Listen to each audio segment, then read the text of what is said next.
Magandang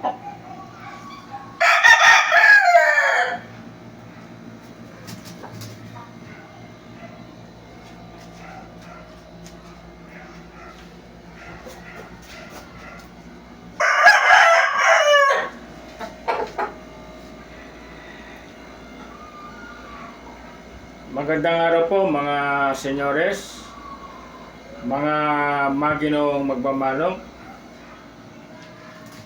Sa video natin ngayon,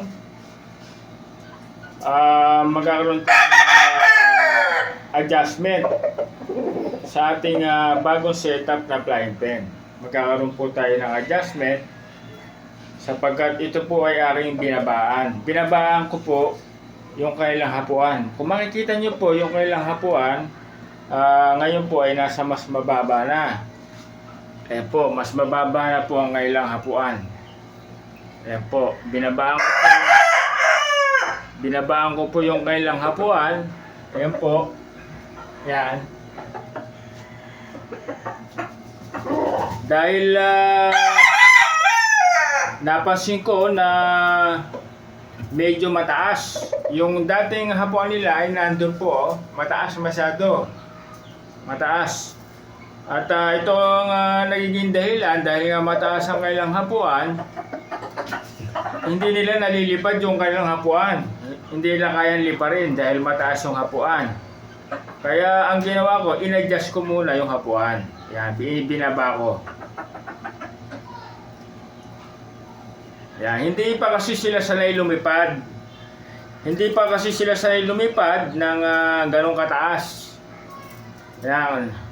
Dahil nasanay sila sa hindi naman kalakihan na kulungan, nasanay sila na lagi nakakulong. Kaya hindi pa sila sanay lumipad ng ganong kataas ng hapuan. Kaya in-adjust ko muna sa mas mababang pwesto. Yan po. Ayan, kaya na po nilang liparin yan. At dyan na rin nakalagay yung kailang kainan. Ayan po, yung kainan nila, dyan na rin nakalagay. Ayan, pag nagugutom sila, lilipad sila sa kailang hapuan.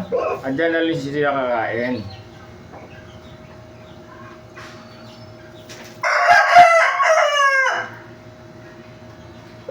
Mga senyores, mga maginoong magmamanok, ito po ang adjustment na ginawa ko. Napansin ko kasi na hirap silang liparin yung mas mataas na hapuan. Ayan o. Dati, yan ang kanilang hapuan na medyo mataas. Hindi pa nila kayang liparin. Kaya ang ginawa ko, in-adjust ko muna sa mas mababang pwesto. Kasi hindi pa sanay ang kailang pakpak at ang kailang katawan sa mas mataas na hapuan.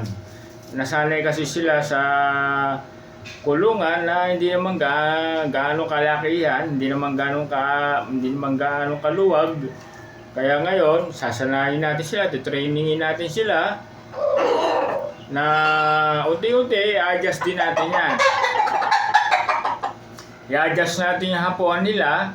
Yan, itataas ko yan, unti, pataas, pataas, pataas, pataas, pataas.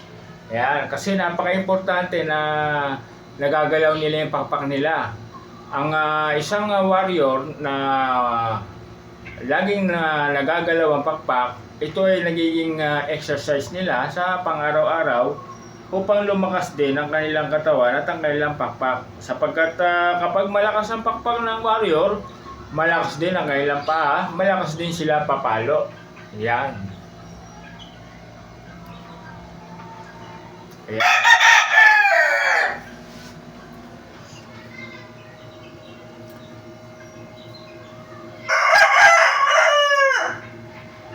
Ayoko naman po na ma-stress at mapilitan sila, kaya minabuti ko na ibaba muna ang kanilang hapuan.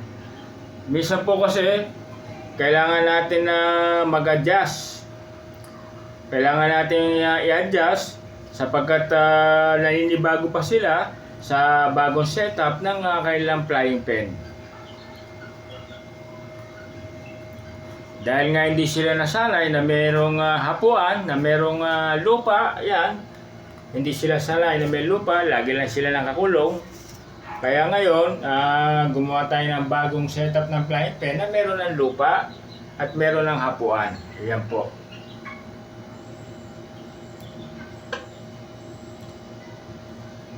Unti-unti, masasanay sila at iti-training natin sila na liparin ang kailangang hapuan. Ito yung makakatulong para sa kailang muscle development. At madedevelop din ang kailangang confidence sa paglipad at pagtalon. Kaya ang plano ko, unti-unti natin silang iti-training. Yan, iti-training natin sila. Mababang hapuan muna. Yan, mababang hapuan muna. Mababang hapuan. Unti-unti tataas natin yan. Tataas natin yan. Yan hapuan nila. Yan. Hanggang sa masanay sila at maging natural sa kanila ang paglipad papunta sa hapuan. Parang exercise na rin po ito para lumakas ang kailang katawan at ang kailang pakpak. Importante po talaga ang patience sa pag-aalaga ng mga warrior. Hindi natin sila pwedeng biglayin agad ng mga manok natin ay nag-a-adjust pa lang sa bagong setup ng flying pen. Unti-unti lang ang gagawin natin. Unti-unti lang para hindi sila ma-injury at hindi rin sila ma-stress. Yan, unti-unti para hindi sila ma-stress at magiging mas komportable sila sa bago nilang environment. Yan. Mas maganda pa rin ang natural ang kanilang pag-develop kaysa sa pinipilit natin sila. Sa mga kapwa ko backyard breeder, normal lang po ang ganitong adjustment. Hindi naman agad-agad nasasanay ang mga alaga natin. Lalo na kung bagong lipat sila sa mabagong setup ng flying pen. Ang pinaka-importante ay observation. Kailangan obserbahan natin sila araw-araw. Alamin natin kung ano ang makakabuti at kung ano ang mga pangailangan nila para sa kanilang magandang kondisyon. Sana po may napulot po kayo sa idea na aking ibinahagi sa simpleng adjustment na ginawa ko sa aking bagong setup na flying pen.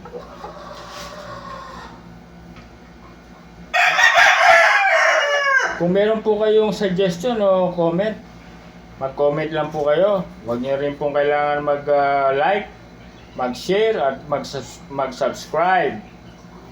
Hanggang dito na lang po. Maraming salamat po sa inyong suporta.